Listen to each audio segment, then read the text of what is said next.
Welcome to Banyan Books, Branches of Wisdom, celebrating the joy of bright ideas and heartful lifelong learning. Branches of Wisdom is a series of intimate conversations with the world's most influential authors and visionaries. We explore spirituality and the human mind, ecology and culture. Most episodes are recorded with a live audience. You can join our live events and submit questions to your favorite guests. Check out our upcoming schedule at banyan.com. Since 1970, Banyan Books has been a rich oasis at the crossroads of wisdom and philosophy, offering resources for humanity's evolving paths. We're a locally owned, independent bookstore in the heart of Vancouver's Kitsilano neighborhood. Visit us in person or shop online at banyan.com. Please subscribe, follow, like, and leave your reviews for the podcast. And now, enjoy.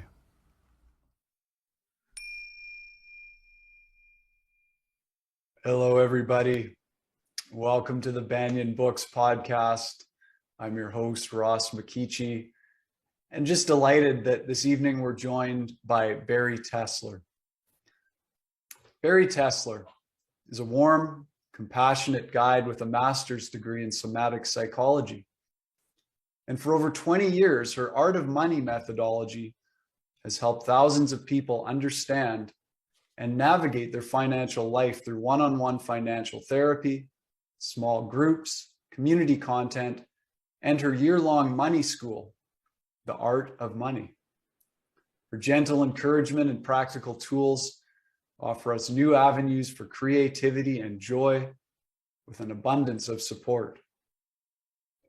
Tessler's first book, The Art of Money, was the winner of the 2017 Benjamin Franklin Gold Medal, one of the highest U.S. national awards for excellence in independent publishing. It was also the winner of the 2017 Nautilus Book Award Silver Medal, which honors exceptional literary contributions to spiritual growth, conscious living, and green values. Today, Bari Tessler is with Banyan Books in conversation about her new book, which is called The Art of Money Workbook, a 3-step plan to transform your relationship with money. And it's a follow-up to her first book. It's excellent. I'll tell you a little bit about the book. Few things in life can feel as stressful and daunting as money and finances. Get ready for that to change. The Art of Money Workbook offers an empowering new framework to create sustainable change and strengthen your relationship with money. Tessler offers a program that integrates practical financial tools with supportive somatic practices to bring more compassion, honesty, and awareness to your relationship with money. What I personally love about Bari's work is that she sees these deeper currents at play in our relationship with money. She uses it as a doorway for us to become more self-aware, to heal our wounds, and to create a life that really works for us, as well as allowing us to actualize the aspects of ourselves that will be helpful to others. If you'd like to learn more about Bari and her work, you can visit her website, which is baritessler.com, and Bari is spelled B-A-R-I, baritessler.com. So Banyan community, please join me in a warm welcome for Bari Tessler. Bari, welcome. Thanks so much for being here. Thanks so much for having me. I'm excited. We're excited too. And congratulations on this new book. I think it was just released yesterday, wasn't it? It was. Yes. You've been celebrating? Yeah. So what did I do yesterday? I got a massage. Then I went out with my family and a girlfriend. And yes, I've been celebrating in small little ways. It's different than the first book, right? Where there was a whole book tour and I was at Banyan Books 6 years ago with, an amazing community showed up. So it's a little different this time. It's going to be a little slower, but that pace is nice. And yes, we'll be celebrating all summer. Oh, that's awesome. Yeah, I remember there was a lot of excitement around your event when you came to Banyan, and your book has been really popular with our community. So it's great to have you again. Thank you. Yeah, it really surprised me to have 70 people in the room when I showed up. there are 70 people in my hometown of Boulder, Colorado, so it was wonderful to have the same turnout when I went to Vancouver for the first time, and I just felt really at home. It was a wonderful event. Yeah. Great. Now, in diving into the book, just to get into it, in your welcome message at the opening of the book, you write the following: "This book is more than just another self-help tool. This money work has the potential to carry us deeper than we expect, beyond personal finances and into the realm of knowing ourselves more authentically and more intimately." So Bari, I'm wondering if you can just give our audience a little bit of context around your overall outlook and your approach to money work, and how it can become like a gateway to deeper self-awareness. Yeah, so I have to tell a little bit of my story to share my, Please. give the context and overall like my perspective on everything. So, I trained as a somatic therapist, and this was a long time ago. So I'm in my 50s and I was in my 20s, and I went to Narobi University and was getting my master's in somatic psychology, which I feel saved me to learn how to listen to my body and messages and trust my intuition and trust what my body was telling me and trust my yeses and nos. But the topics that I was so excited about at the time were intimacy, couples, sexuality, body, food, grief, and death. I thought those were my topics, and I really thought that's what I would be working on. And when my student loan came due, when I graduated at the age of 28, it was just a huge moment of, wait a second, did we talk about money as we were training to be psychotherapists? No.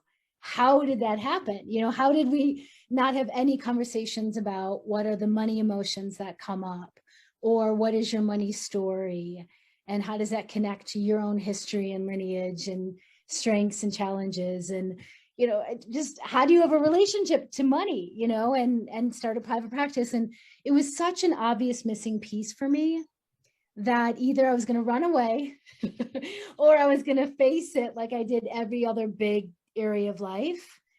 And this time it was, well, now I have all of this training and all of these tools and all of these practices that I'm steeped in, both as a somatic therapist, how to check in with the body, but also Naropa is a Buddhist-based graduate program, right? So even though I'm not a practicing Buddhist, there were beautiful rituals and qualities that I knew if I was going to create a methodology around money, that I had to bring all of that with me. So, the methodology had to include creativity. It had to include deeper meaning. It had to include playfulness and ritual, right? All these things that were so important to me. So it wasn't going to be boring and dry like I thought money was. It was, okay, we're going to create tools and practices. And, at first I really thought I was the only one with money stuff, that I was the only one with money shame or the only one with money, whatever. And I looked around at folks from all different lineage backgrounds and, different income levels and class backgrounds. And we all had strengths around money. We all had challenges around money. And there was so much that we did not learn for most of us in grade school and up. So my whole methodology was put together because I needed it. And then I looked around, and every single person that I knew, needed a different approach, because the approaches that were out there were more tough love, were more there's one way or the highway. There's more, there was a lot of shame and blame around how you manage money. And so I just took everything I could and created the money healing, money practices, and money maps. And those are the 3 phases that there's not one without the other. It's not as though you learn what your money emotions are and money story and then you're done. It's not as though you just learn a bookkeeping system and then you're done, or you're just start, thinking about how to make good money decisions and you're done. All 3 phases, the money healing, money practices, maps, needs to all be talking, working with each other. We may have learned parts of it, but not the others. My financial folks, they never learned about money emotions or how to have a loving, compassionate conversation with yourself or your spouse. So to complete, there's so, I've been teaching this for over 21 years. So there's a lot, but just to complete, like the whole methodology came out of a need for, I'm only seeing tough love around money management. I'm seeing that it's not creative, that there's no tools and practices that I get, or that makes sense to me as a creative person. And I just knew that I needed to infuse it with love and compassion and understanding and everything that I was learning as a therapist at the time in a Buddhist environment. And that is also known as trauma informed, right? Trauma informed wasn't a thing. It was all somatic psychology. And now, trauma work and somatic experiencing like started really coming to be in 1988, when I was graduating. And so, but everything that I learned and how I teach the methodology, like this has to happen in baby steps. You have to listen to your timing. All those things are now called trauma informed, but they were simply slowing down, listening to your body. And so I bring all of that to helping people bring more awareness and understanding to their relationship to money and all that touches. Wonderful. Thank you. I think that gives us a really good context to dive in a little deeper now. And you touched on what you call the 3 phases of the art of money. Yeah. Maybe you can just give like a brief overview of those 3 phases before we kind of go into each one a little more deeply. Does that work? Sure. Okay. So my specialty is not being concise, but I will do my okay. Because there's always layers. So money healing is really about understanding what are the emotions that come up for you. The same emotions that come up in any big area of life come up around money. Everything from shame to anger, anxiety, sadness, regret, guilt, to joy, to excitement, to hope, right? And everywhere in between, right? So it's understanding what are the emotions that come up. How, can you learn to sit with the emotions? Name them, understand them. Where do they come from, right? All the deeper layers of therapy work, right? But also that leads to, and for me, that's the body check-in. And we have to talk more about that, right? So how do I do this in a nutshell? It's all about understanding your money emotions. It's understanding deeper layers of what your money story is, where it comes from, what you learned, what you didn't learn, what patterns are healthy today, what are unhealthy. Where do you need forgiveness? Where do you need some money healing rituals? So the money healing is doing the deeper therapy work, right? And it doesn't mean you stay there forever, but it means you do some of it. You do some of it, and then you move into the money practices. And it doesn't mean you're done one day with the money healing and you have no more money emotions ever again, but they can certainly decrease in intensity. You can learn how to work with them. And money practices is all about creating a self-care practice around money. So whether that's 5 minutes a day and you have a money date, or it's, 15 minutes every few days, you're creating a practice, you're crafting a practice that works for you based on your personality, your style, what you need. For some people, it's 5 minutes a day to create the habits and the grooves, but it's also learning a bookkeeping system, knowing your numbers, understanding your income and your spending patterns, and knowing that there's usually a judger that comes up quickly of, oh, you spend what on what, instead of let me get curious here. So money practices is creating a self-care practice around money. You have money dates. We can talk more about money dates. Mm-hmm. And you create, you add in your values. I can say more about that. And you start looking at who's on your financial support team. What are the players? Bookkeeper, accountant, financial coach, financial planner, and on and on. To complete the 3rd phase, money maps is all about what phase of life are you in and what is priority now and what are the goals that you're going for, and then what are the actual numbers. And I like to rename everything. So instead of a budget, I call it a money map or a map of intention. I'm really big on naming because it just feels better to rename a lot of these things. And then this phase is also about, how do you know if you're making a good money decision? How do you make a good money decision in small moments when you're at the clothing consignment store, when you're buying a car, if you buy a home one day. There's, so what sets of questions do you bring to those moments? And do you know your numbers? And but when you're done with all three phases, then you know how to make good money decisions, and I teach this in a year. I teach this in a year-long program, but it's the whole first book is the whole methodology and my stories, my own, and the community stories and the tools. And then the second book is 200 pages of wonderful journaling questions that, I've been creating since I used to teach 10-person groups in my teeny little living room in an apple orchard, when I lived in California. So those are the three phases that I've been fine-tuning and learning what I left out and learning what I need to add in by teaching small groups and now much larger groups for years and years and years, fine-tuning.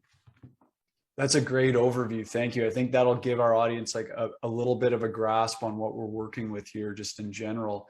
So phase one, money healing. Yeah. You mentioned the body check-in. Can you illuminate for us this body check-in process, and what do the emotions have to show us about our relationship to money and our money interactions? Yeah. So I think with this community that most folks will have some version of a body check-in that they already do, right? So whether you call it grounding, a meditation practice, and you can pare it down to 30 seconds, a minute, and a body check-in doesn't have to look in any certain way. The way that I do it is usually 30 seconds, a minute, a few minutes, where I'm checking in on a few levels. So on a physical level, what's going on, right? How am I seated? Legs crossed, open, shoulders up, shoulders down. Then I move on to what are the sensations happening in my body? So where's their movement? Where's their stillness? Where does it feel tight or restrictive? Just noticing on a sensation level. And please know, some of us get sensation level, some of us don't. We all feel and think and, understand ourselves in different ways. So for some of us, physical level makes sense. For some of us, sensation level makes sense. The next level is, what are the emotions that are present, right? So is it one? Is it a couple? Usually when people start to do the money work, they're both very excited, but they're also pretty afraid as well. And so they have both of those going on, right? So there's no right or wrong. It's just getting curious. What emotion or emotions are present? I'll talk more about that. Then the next level is breathing. So where in your body, how deep is your breath? Is it more up in your throat? Is it more in your solar plexus, your chest? Then solar plexus, is it down in your belly? Again, there's no right or wrong. A body check-in is simply being curious. What's going on a physical level, sensation level, emotional level, breathing level? And then I always like to end a body check-in with, what is one little adjustment that I can make right now that would help me feel more calm or more resourced or more present? It could be doing a little shoulder shimmy, lowering the shoulders. It could be loosening your jaw. It could be, seeing if you can get your breath a little deeper in your body. Okay. So the body check-in is something to do before you're going to have a money conversation or make a money decision, right? It's in the moment when you're having the money conversation, when you're going online to look at your numbers. And it could be, a body checking could be after, as a debriefing. What did I learn? What did that remind me of? What can I do different next time? So do you see there's layers to a body check-in, and it's a practice. It's not one and done. And it's something to be, to invite in. Before you can have a money conversation, see if you can check in. How are you doing? What's going on? Where's your breath? What emotions are present? Any little adjustment you need to make.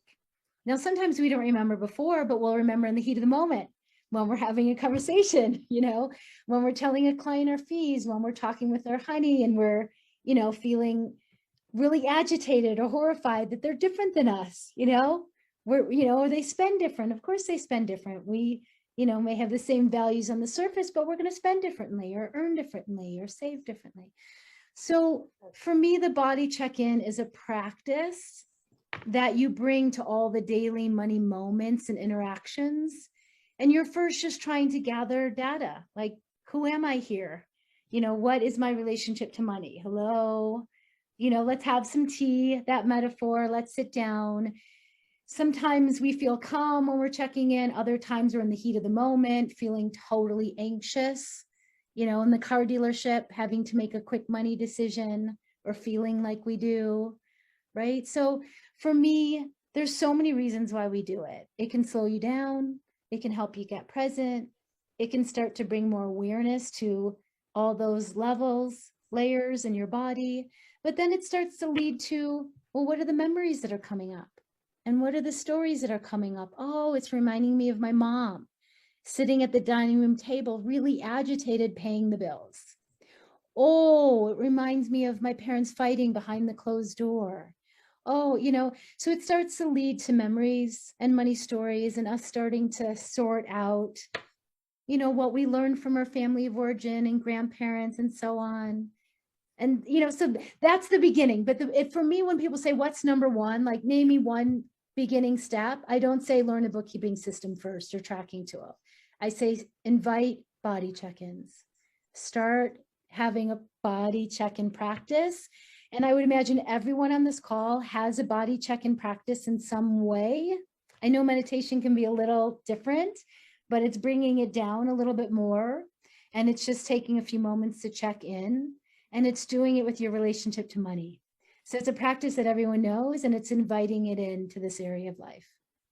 That's great. Yeah. And you were just touching on money, our money story as well. And I wanted to ask you about money story. Maybe you can just define it for us, but I also wanted to ask you if you could elaborate a little more on how things like privilege or access to education and resources, differences in physical, mental abilities, how do those affect our patterns around money or our money story?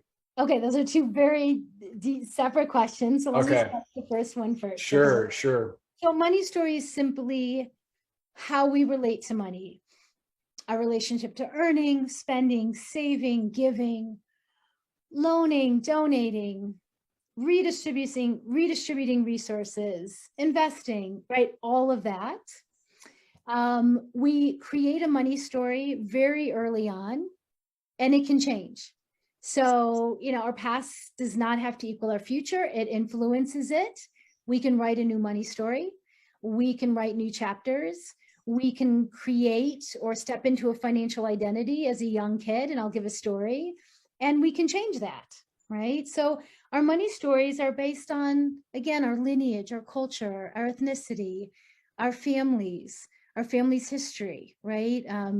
Did they immigrate to the country? Did they escape from somewhere? Where, what's right, their story, and which influences our parents' story, which influences us. So there's always beautiful things, and there's always challenges across the board, right? I don't want to give it percentages. Some people have more or less, but what I see is that everyone has challenges and struggles, and everyone has beautiful things as well, or successes or triumphs or things that they've had to overcome. So, but a money story is also based on our personality and Enneagram, right? And I've been waiting for the Money and Enneagram book to come out for years. Tell me if it exists. So I love the Enneagram, but let me tell you a short little story. It's personal, but gives it. So early on, I'm the oldest of 3 kids. So I was given the title of spender from really early on, simply because I loved a lot of things. I wanted to buy my mom the ring at the school fair. I wanted the candy. I had a lot of excitement and passion for life.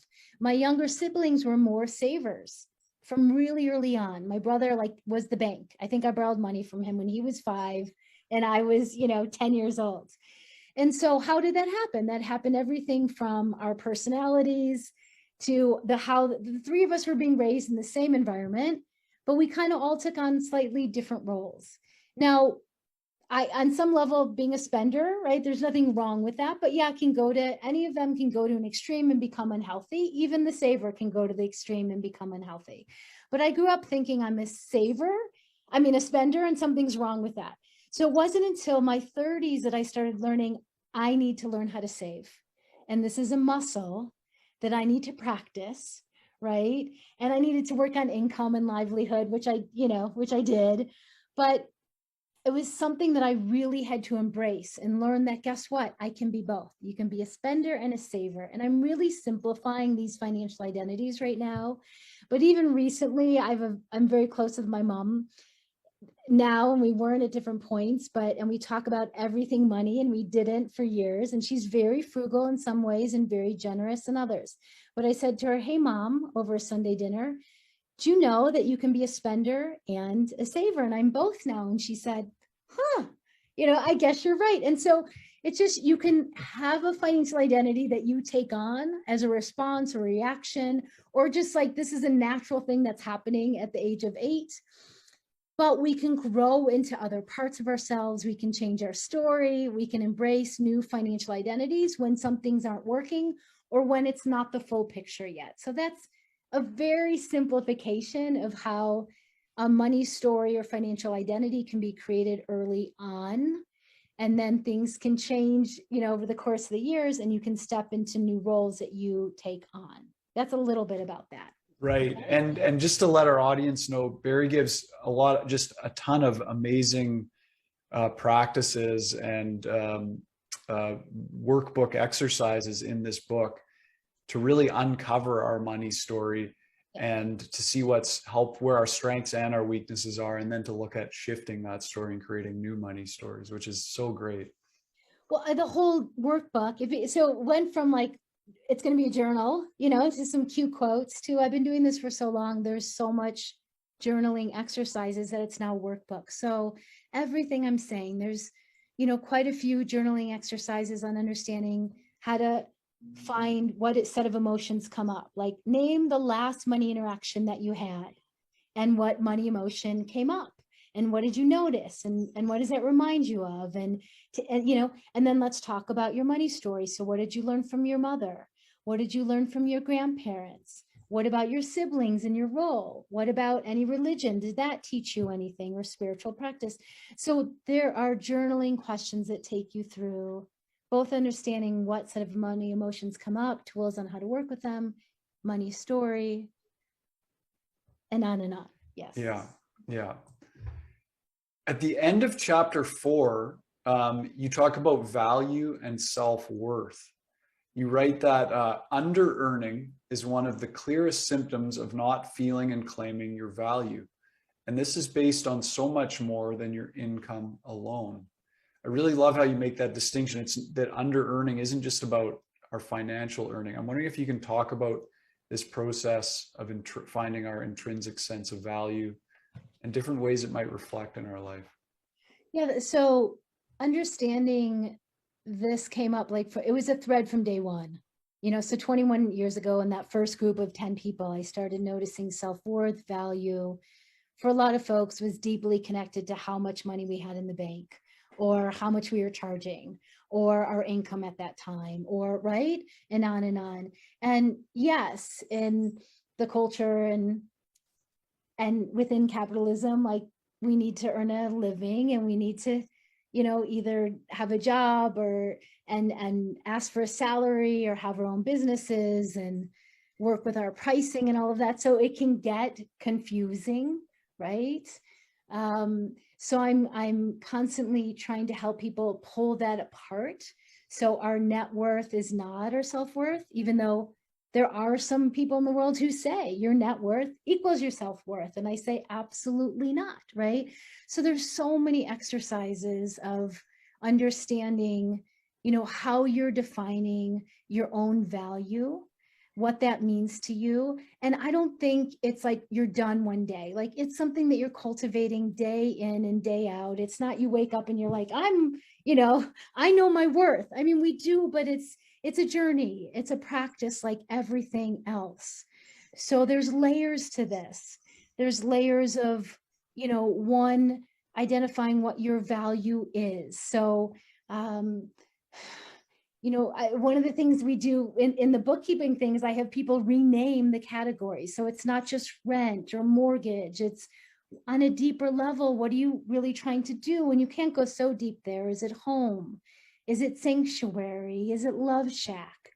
So that's one way where I have people bring their values into their bookkeeping, so you can start to literally see, is your income and your spending and your giving in alignment with your values, right? I also do an exercise where I have them write out, it's in the journal, right? What are your intrinsic assets?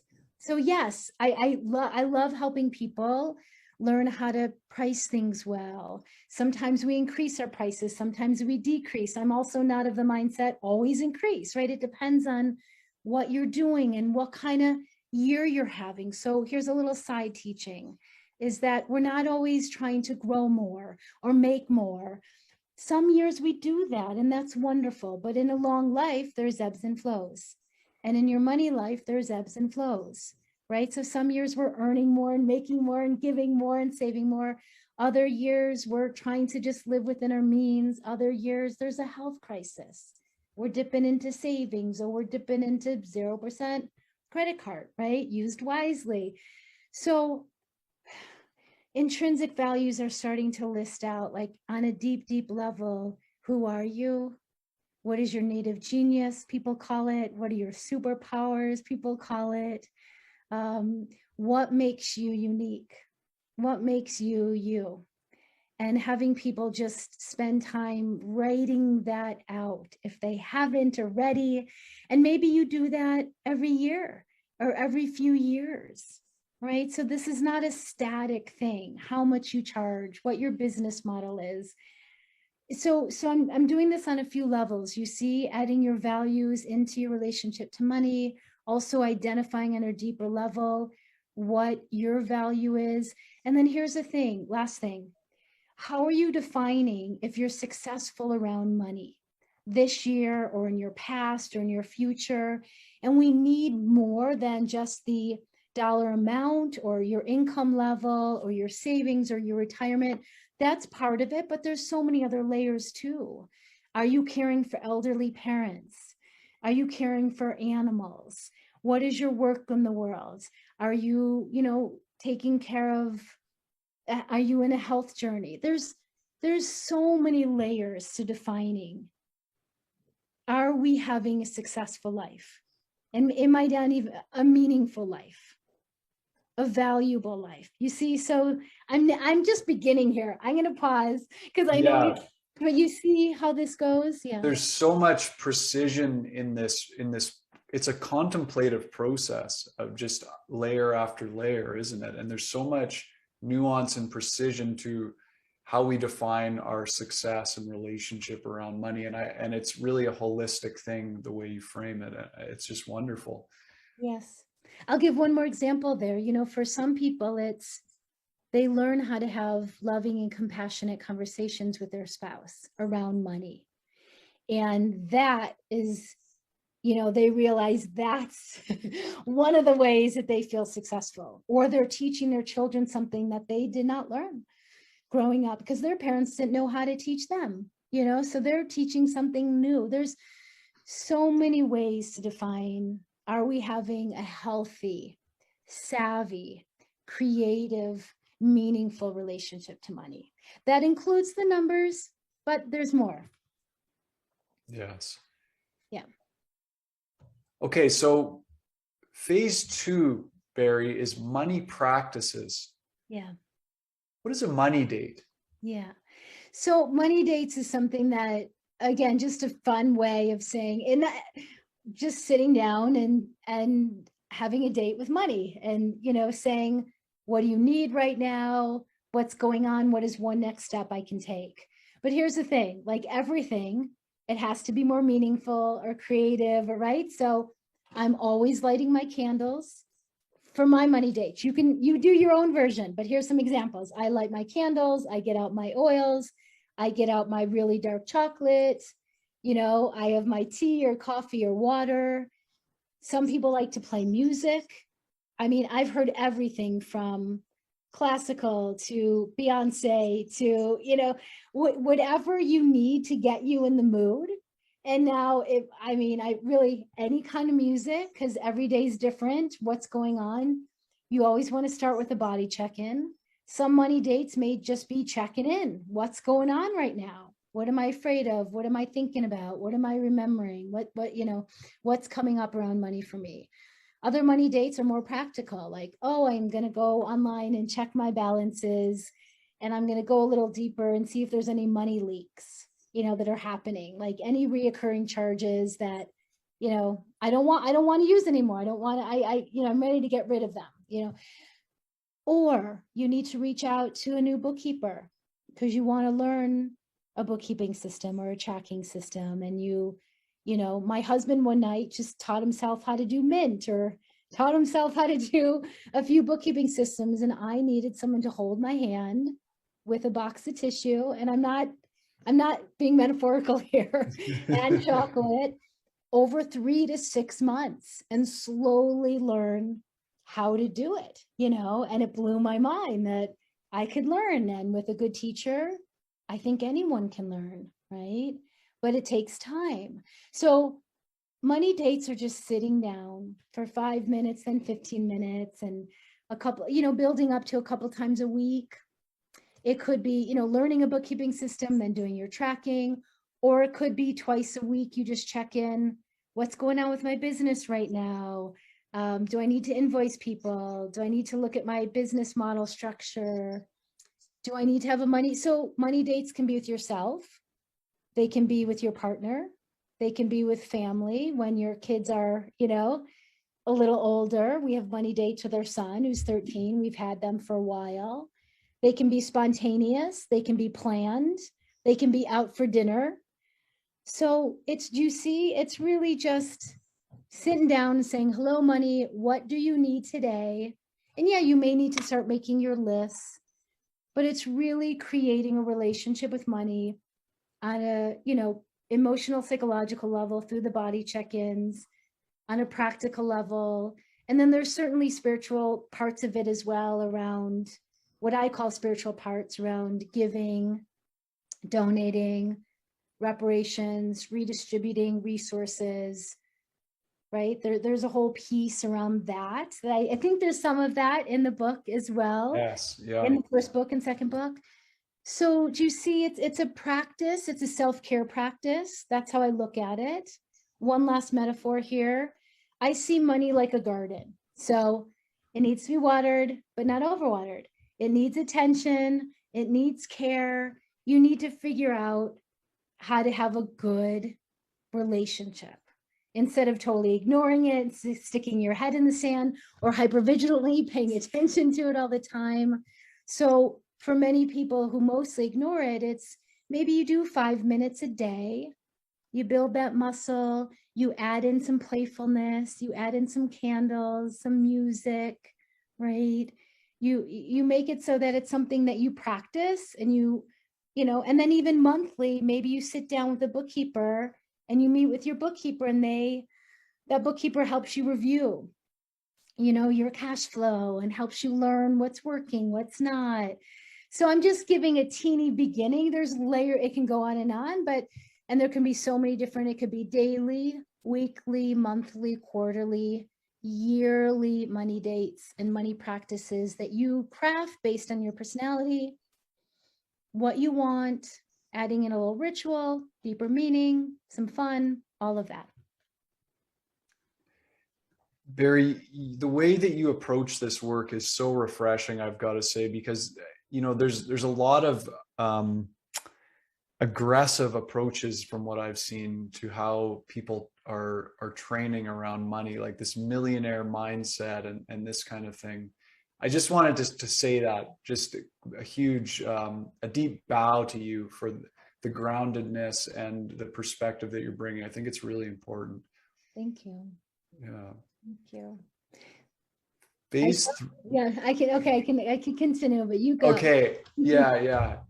I just want to encourage everyone too. There's something, when I went to your website, if you're interested in learning a bit more about Bari and you're not sure about, if you want to sign up for her year-long course, you can go to her website, and there's this, I forget what it's called now. It's a week-long email course where you get an email in your inbox every day, and you take the student through this kind of journey.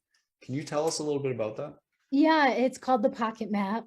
And it takes you through the 3 phases: money healing, money practices, money maps. And so it's just teaching you what the 3 phases are. It asks you some journaling questions, right? It just is giving you a really good taste of what the 3 phases are, that are, my first book is 300 pages, tons of stories, tools. And the second book is 200 pages of journaling questions, with all these transition little teachings.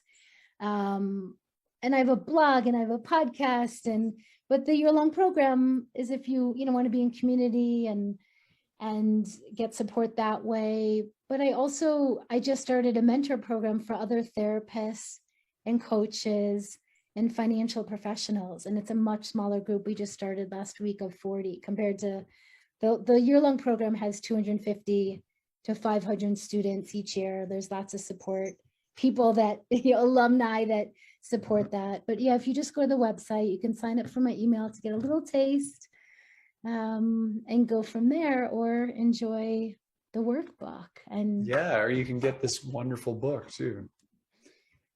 Okay, phase 3, yeah, money maps. yeah. Now there's a lot in this, but I really wanted to ask you about, you talk about the 5 money areas. And my experience, so I'll just quickly name them. The first is earning an income, then 2 is spending and expenses, 3 is saving, 4 is debt repayment, and 5 is investing. So my experience has been that there's this fine balance, particularly to be had between earning and spending. Once I got spending under control, then I could really focus in on saving and investing. I'm wondering if you can talk a little bit about your approach to this sort of dance between all these 5 money areas and how we determine what to prioritize. So interesting. Okay, what if I shift gears into another 5 thing that I do? Okay. Also part of money maps, because we'll just see. Okay, so the thing that I mean, we do a whole piece in the workbook, in the first book. It's what do you have to, I'll just say, what do you have to work on? Like, are you someone who is an under earner? And under earning can happen, when I finished my graduate program, I was still working as a social worker, and I had the master's, but I was making $11 an hour, right? So I could not get a massage. I could not get good chocolate. I could not, right? So clearly in that moment, I had to somehow figure out how to move through a money ceiling and earn more money, even though I was like, I got the master's, why am I not making more money? And so I had to start thinking out of the box. And I actually took a little detour, and that's when I learned bookkeeping. And then, started doing some bookkeeping and made 13 an hour. And then I got bumped up to 15. And then someone taught me QuickBooks and said they would pay me 20 an hour and then move me to 25 after a few months. And so, I never imagined that I would have gone that route. And it seemed like such an odd detour, but I was either going to become an advocate for social workers and get us valued more in the marketplace, or somehow I went through this other way and got more creative. So some of us need to work on earning. And that's a simple example, right? And to move through a money ceiling. And there's nothing wrong with that. And that's, as a therapist or even in spiritual communities, we're not supposed to want money, strive for money, talk about money.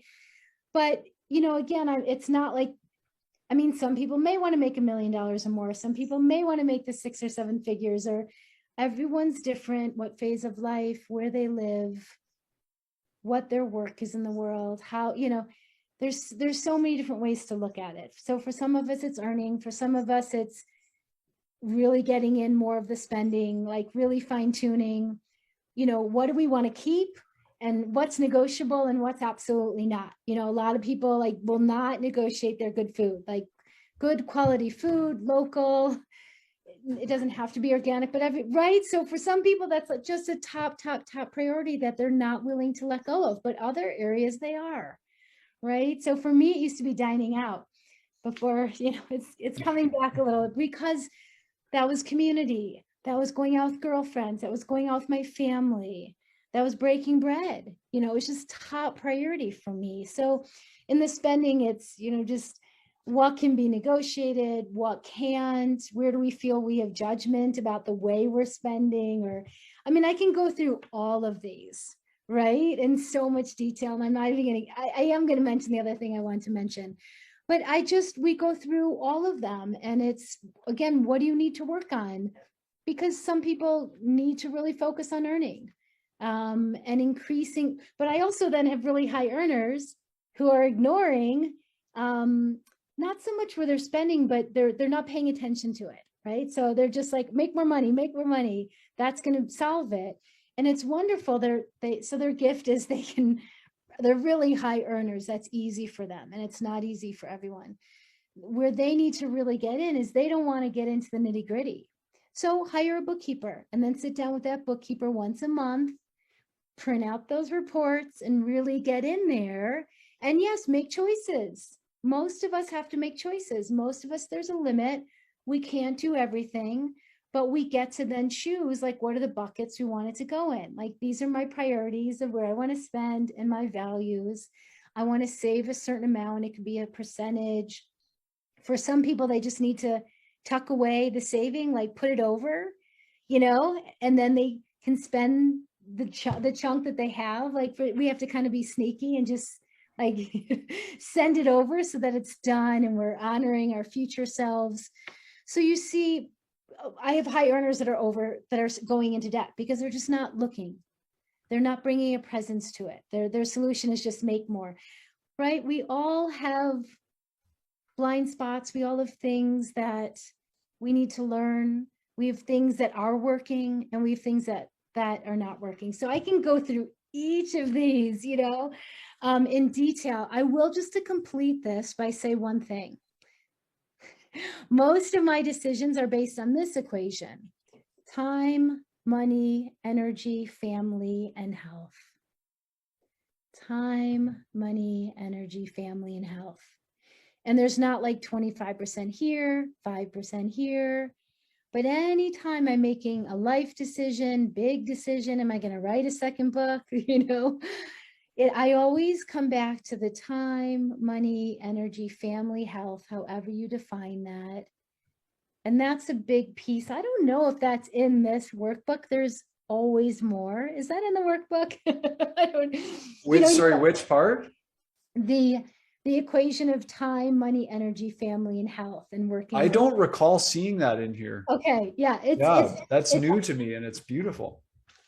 It's in blog articles. It's in the program. I mean, when you write a book, it's done, and then it goes to editing, and it doesn't come out for a year. So there's always new pieces to the puzzle. Did I answer your question at all, or just give a little? You did. You totally answered my question, and you took it to the next level. It was a perfect answer.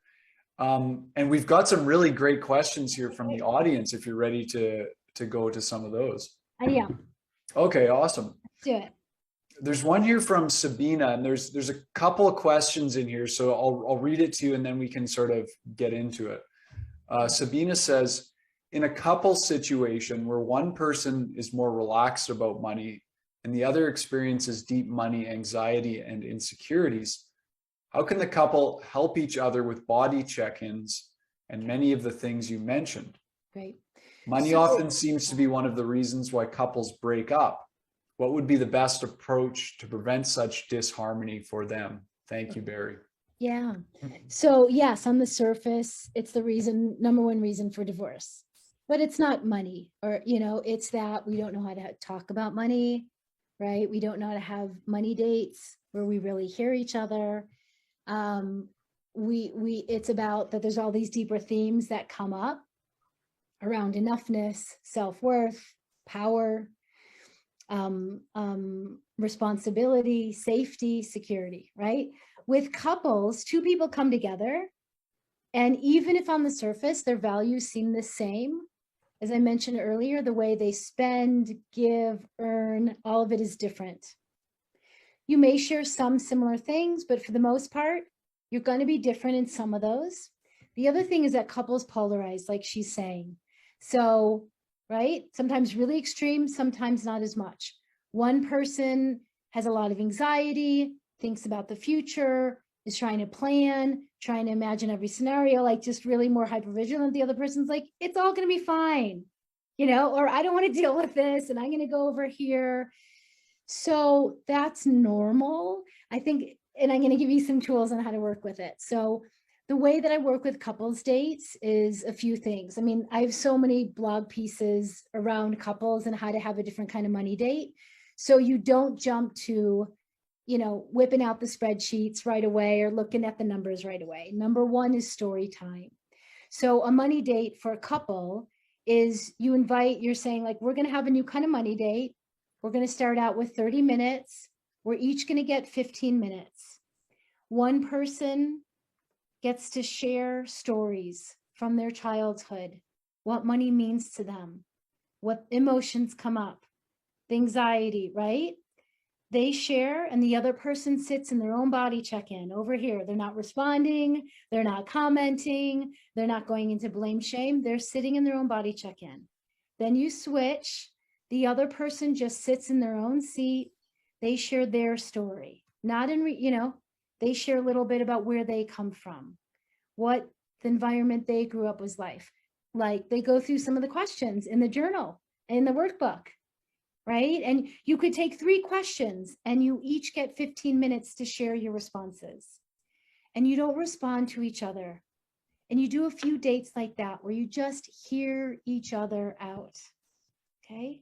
From there, it can move into, well, maybe maybe we have a little 5 minutes each of responding and we try to stick to I statements.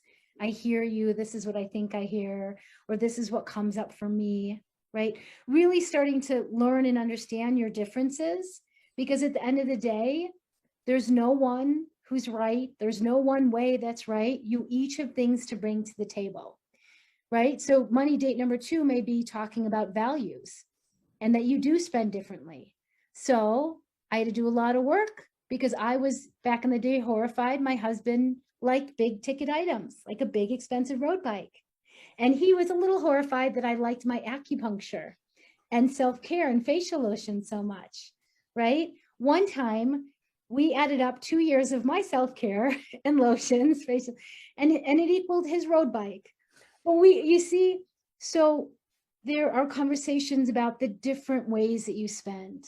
And then the third part of a money date would be, now who's on what? Who's going to do the bookkeeping, right? And it could shift. I did the bookkeeping for years, and one day my husband came in.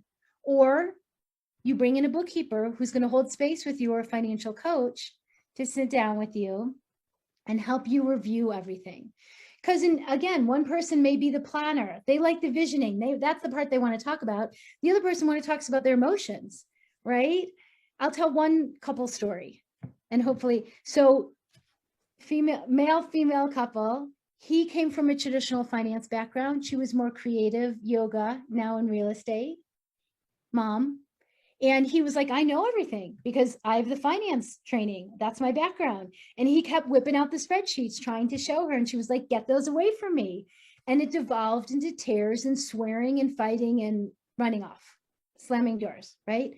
And he was so skeptical about, like, she finally said, I'm going to do Bari's thing. I want you to come with me. And he was like, what is she going to teach me? I know everything, And he learned that he thought he was the best teacher for her, but he's not, because he doesn't know everything. Because in his finance training, they didn't talk about money emotions or money stories, right? Also, she didn't want to learn his spreadsheet. It didn't work for the way she thinks. She wanted to learn a different bookkeeping system and tracking tool on her own with her own trainer.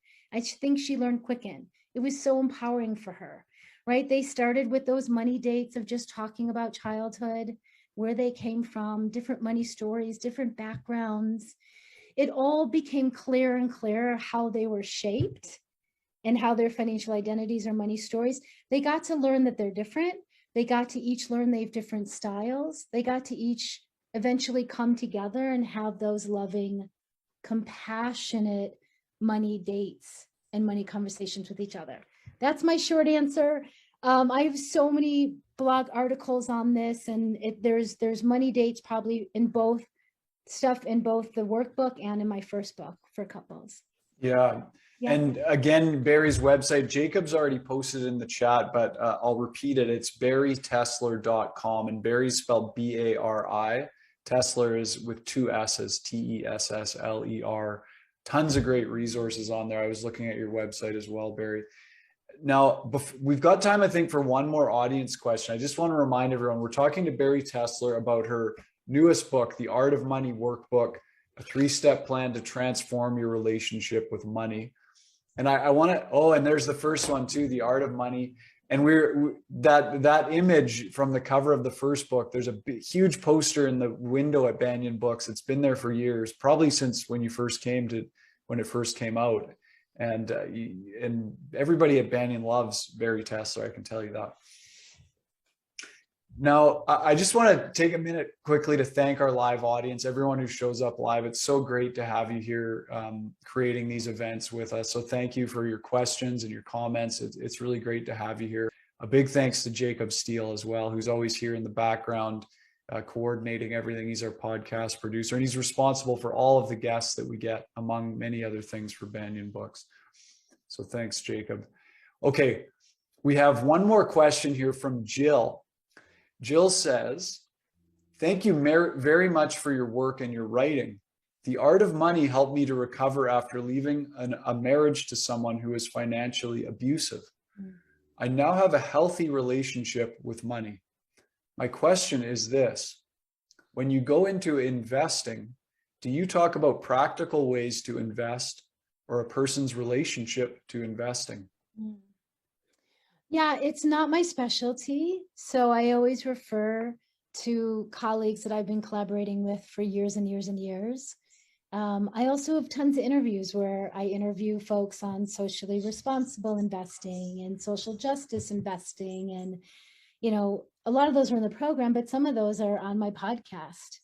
And so there's so many different parts of, you know, so many different specialties within your relationship to money, like estate planning and school loans, and how do you work with debt? And I have wonderful colleagues and relationships that I've developed for years and folks that I trust. And I interview them, and they're, you know, they're like-minded and they're brilliant. So while I don't get into the nitty-gritty of that, I have a wonderful referral list, and I have some interviews that you can easily find on my podcast. Christopher Peck is my financial planner who does socially responsible investing, and the interview with Rachel Robichaudi and her firm on, she coined the term social justice investing, is just such an important and beautiful interview as well. And those are all public. So go find them and then go to their websites and choose one of them. And if you need a referral list, you know, like these are the kind of things you just send a note to my team on my website. You go through my contact page. I have a wonderful VA, Allie. She's been with me for 7 years. I'm so lucky, or six or 7 years. I know 6 or 7 years. And she responds to everyone in the community, and she'll send you a referral list if you want them. Most of the folks are in US, but some in Canada. That's great. That's great info. Thanks. And again, her website's baritessler.com. Now, there's just a nice comment here from Laura that says, Bari, this session is very contemplative and refreshing indeed. You're so inspirational, and I really love your spiritual approach to money. I'm going to Banyan Books tomorrow to purchase your book. Yay. Wonderful.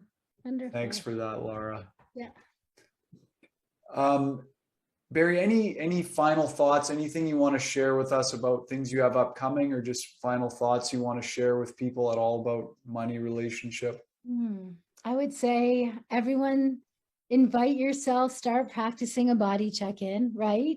Tomorrow, you'll have a money moment and you'll go, oh, body check-in. Okay. And you might remember before, or you might remember in the heat of the moment. You might need to go take a break, walk around the block, go drink some water, or you might remember after. So please start like adding that in step one. Please, I mean, these are my babies. I have a 13-year-old human son. I have 3 male cats and 1 puppy who's also male, but my books are girls. They're feminine. These are some of my babies too. So please go to Banyan and go there and say hello for me. I wish I could be there live like I was 6 years ago. And please go enjoy these books. And the workbook is tiny enough that you can carry it around with you.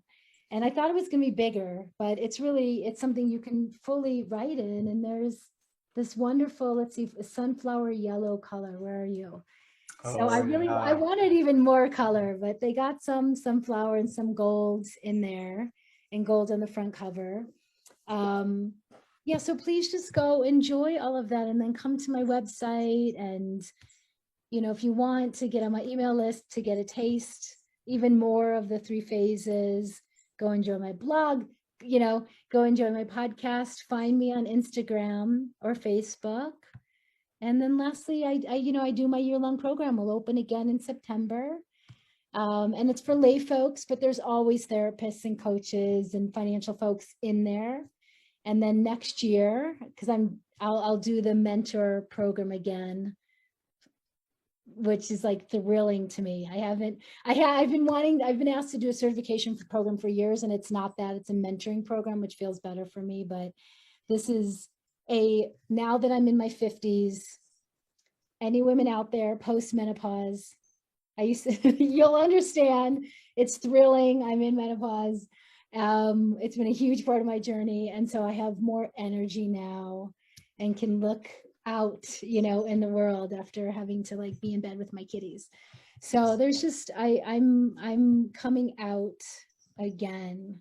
So find me in all the places. And Ross and Jacob, thanks so much. And Banyan Books, thanks so much for having me.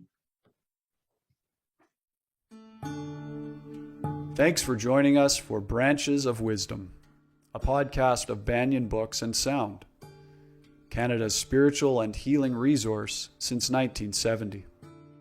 Our podcast producer is Jacob Steele. The show is edited by Abdo Habani. And I'm your host, Ross McKeechee. Watch all our conversations on YouTube by searching for Banyan Books, or listen on your favorite podcast platform. Please subscribe, follow, like, and leave your reviews and comments. We love to hear from you. For all our live events, books, and more, visit us at banyan.com.